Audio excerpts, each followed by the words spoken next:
in Franklin County in northwest Vermont, Essex County in northern Vermont, until 8 p.m.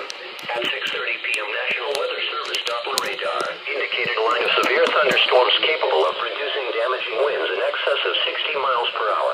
These severe storms extended from East Richford to West Fieldstowe and were moving east at 30 miles per hour.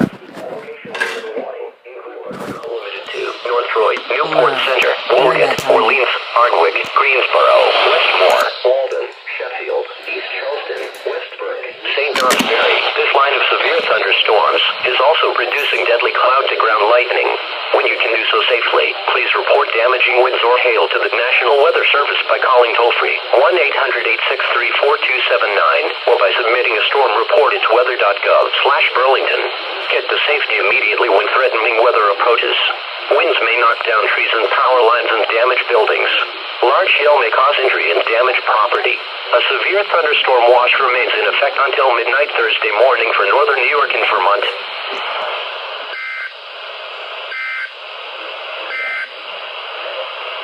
Here are the 6 p.m. observations.